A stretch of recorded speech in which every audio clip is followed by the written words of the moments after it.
Hey everyone, what is up and welcome back to my channel. In today's video we are going to be doing a university Q&A.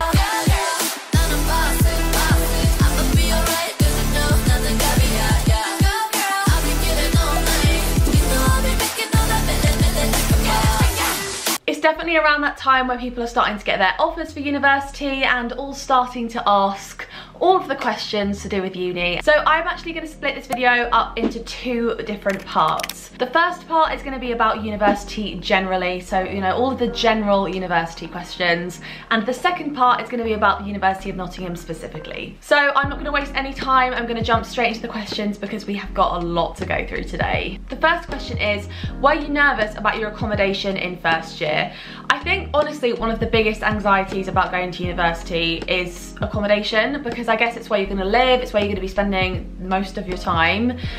So I completely understand why, you know, people get so anxious about it. I think me personally, I definitely was nervous about it, only because like you don't see your room before you get there. That's what the only thing, like you can't have a preview of your bedroom before you get there. Once you see your room, all the anxiety disappears and you're kind of like, okay, this is my lot, this is fine. On the build up, I would definitely say I was nervous, yeah, because you don't know what you're sort of walking into, but at the same time that's also part of the fun, you know, you don't know what you're gonna end up with. Next question, were you worried about not having nice people in your flat? To be honest, I wasn't super worried. It wasn't so much if they were nice, but it was more if I'd have people that like I'd get along with and be friends with. I think there's a lot of stereotypes when you go to university, you know, like you want your flatmates to be your best friends, the people you go out with, yada yada yada, but it doesn't always work out like that. Sometimes the people that are in your flat, like they are your friends, but they're not necessarily like your core best friends, and that's kind of what happened for me. I did get on with my flatmates, don't get me wrong, and like one of them is still my best friend to this day, but like we weren't like a group of friends, if you know what I mean. We weren't like, I don't know, we all kind of did our own thing, if that makes sense, but that's fine as well. You end up finding friends in other places, and every person's uni experience is different, so if you know your friend is best friends with everyone in their flat but you aren't, don't feel like that's weird or like unusual, because actually it's really common. So next question, how do you deal with everything being online? It's my first year and I'm really struggling. First of all, I'm so sorry to hear that you're struggling. I think that moving online has definitely been a massive adjustment. I don't know, I'm 50-50. I think sometimes I think it's better because you don't have to like actually walk and go to your lectures, but I definitely think I'm less engaged and like less motivated to go to my lectures than I was, you know, in previous years. I try and like do things to make it more engaging for myself, but I think there's only so far that online learning can go, you know. I don't think it's the worst thing in the world. Like I definitely feel like the support is there if I ask for it. I think a lot of the time it's just knowing what to ask though, if that makes sense. So the next question is, was it everything you expected? Absolutely not. I don't really know what I expected when I went to university, to be honest. I expected there to be wild parties constantly, and I expected, you know, I don't, to be honest with you, I don't even really know. I'm actually one of the first people in my family to go to university. The other person to go to uni was my uncle, but that was years ago. So I expected there to be like a wild party scene, I think, you know, from like watching films and things, but I didn't really know what to expect.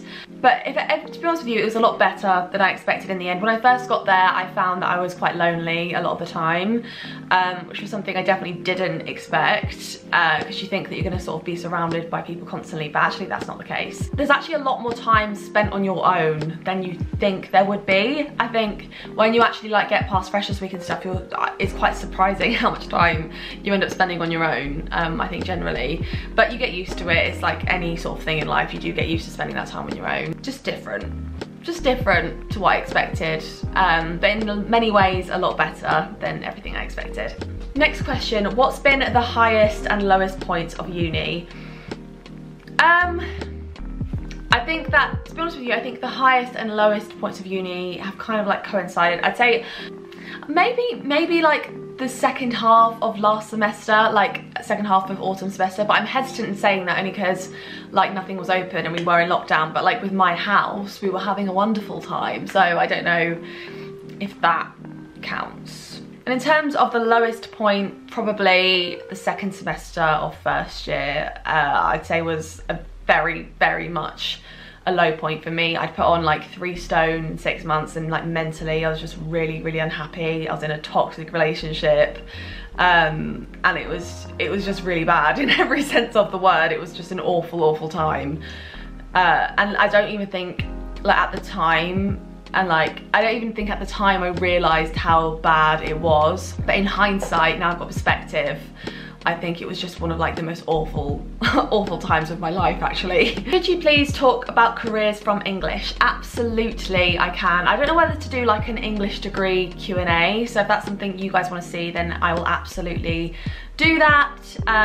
So just let me know in the comment section if that's something you want me to film.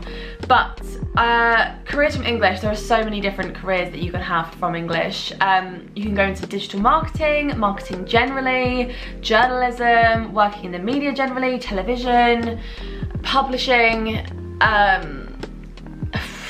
writing, copywriting, and also there are so many transferable skills as well. Like these are just like general career fields, but there are so many more like sectors I'm sure that I'm not even aware of that you could go into. But that's actually one of the reasons I chose English, because it really does open up so many doors for you. Next question, can you join a club or society that you have no experience in? Absolutely, that's the whole point of going to university, is that you can try things that you've never done before. So, you know, if you really want to, I don't know, try fencing, then you absolutely can in the same breath. You know, if you've never written for a magazine before, you can start writing for the magazine, and that's absolutely fine. The whole point of societies is that you get involved with things that you've never done before. Okay, next question, how to make and maintain friends when commuting? I do actually know a few people that commute to uni from home. I think the main thing is it's probably just effort. It's like any friendship, you know, I'd say just make sure that you're constantly reaching out, and you probably will have to put in more effort than those who are actually living at university, only because you are slightly out of the bubble. And I don't think that means that they're not your real friends. I think a lot of it is just like accessibility, and when you live a bit further away, it's harder to keep in touch.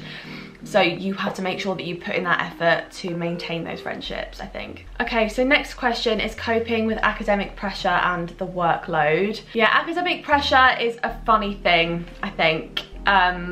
You know, you're surrounded by all these people who are experts in their field, and you definitely can feel the pressure to sort of keep up with that, I think. The biggest thing I'd say is that, you know, everyone's in their own lane, everyone goes at their own paces, everyone's come from different backgrounds, different academic backgrounds.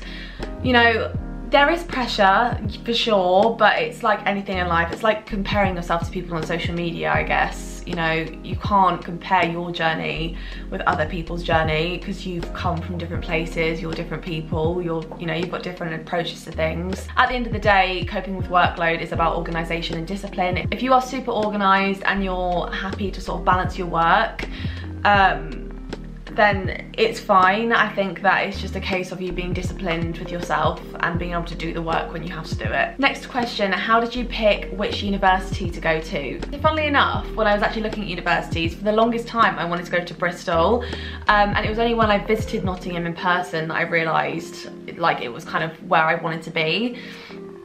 I think I loved the campus at the University of Nottingham, and the sort of things that I was going off when I was picking my course was, you know, how well it was ranked in the league tables, that course specifically, sort of like the diversity of the course, like how many like different areas of English they studied, and also like how it was assessed, I think was quite important to me as well. I remember when I went to the Uni of Nottingham open day, the speaker was actually Chris Collins, who's an incredible speaker and professor. He's just amazing, and I remember feeling really inspired by his talk, and I could just see myself loving it there, to be honest. Next question, what advice would you like to have been given before uni, second year / third year? The biggest thing I would say is to stay true to yourself, and to not like let yourself feel pressured into doing uni a certain way. I think that there are a lot of stereotypes when it comes to uni. You know, you're told that you're going to find the love of your life, that is when you find yourself, and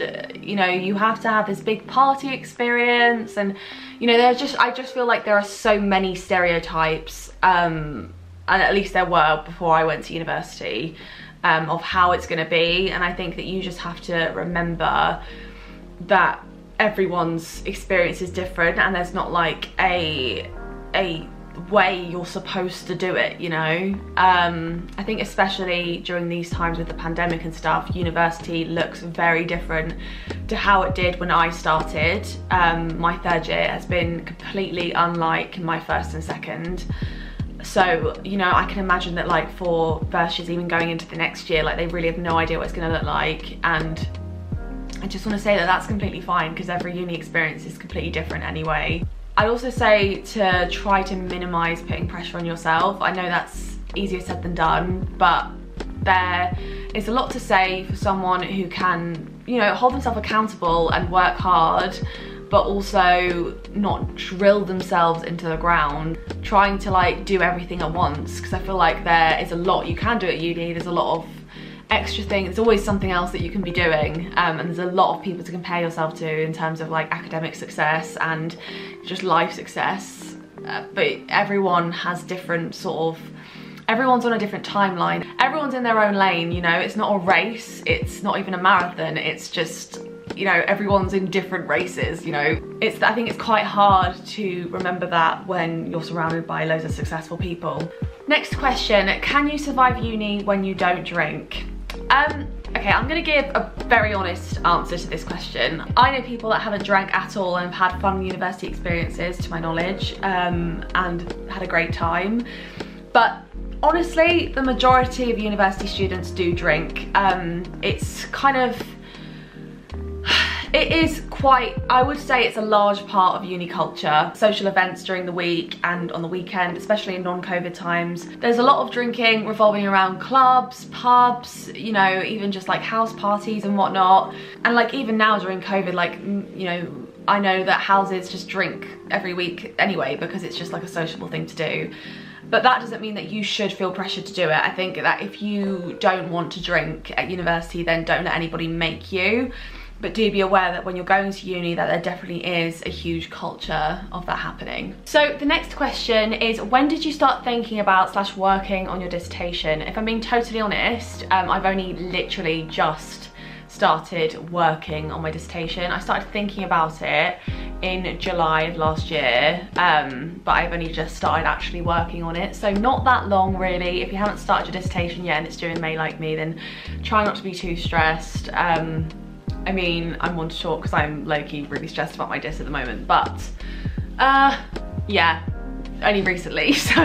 Okay, next question. How many hours of studying do you roughly do a week, including reading, lecture prep, etc.? Okay, so in terms of lectures, I have 2 hours worth of lectures a week and 2 hours of seminars, and then on top of that, I would say I'll probably do about 2 or 3 hours, if that. Like in term time, the workload isn't that bad, only because I'm quite selective about like what I choose to read and what I choose to sort of focus on, because especially like with YouTube and stuff, the way I balance it is by prioritizing, because I know I don't need to do all of the work. I can sort of balance it out by just doing some of it, and like doing just the necessary bits. So yeah, it probably works out something like that for an English degree. Next question, did you find it hard to make friends? Honestly, no, not really. I definitely would say I made a lot more friends in second year than I did in first year, because I put myself out there a bit more and I went to societies and I started joining things. Whereas in first year, all of my friends were just in my accommodation, so in Broadgate Park. I would say that I would have probably had an easier time making friends in first year if I had just put myself out there, but unfortunately I didn't, and that's why I think that I didn't like make that many friends in first year. Okay, next question. How did you cope with your mental health at university? I would say it was definitely a constant struggle in first and second year.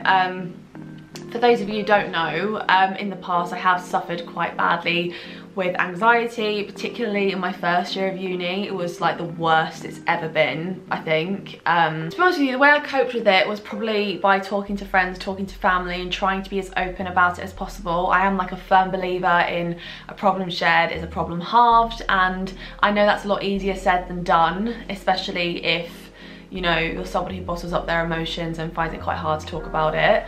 But it, honestly, talking about your problems really, really helps. So if you can do that, I would recommend doing that, absolutely. I think the first step is like admittance and being able to admit that there's a problem. I think a lot of people who struggle with their mental health, like the first step in getting better is just admitting that there's a problem. And I think that's definitely something that I found quite hard in first year. And it's taken me a long time, like really up until like the past few months, for me to even accept like what the root cause of my like unhappiness actually was. And that's like years later down the line. And I think if I'd have recognised it at the time, then I might not have even been in that situation. I think the first step is admitting it, and then it's talking about it and dealing with it and working through the problem. Next question, what's the hardest lesson you learnt whilst at university? That is such a good question, wow.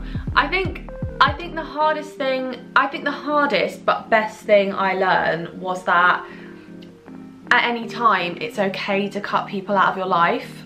And I know that sounds quite harsh and it probably sounds horrible, but actually it's one of the best things I've learned.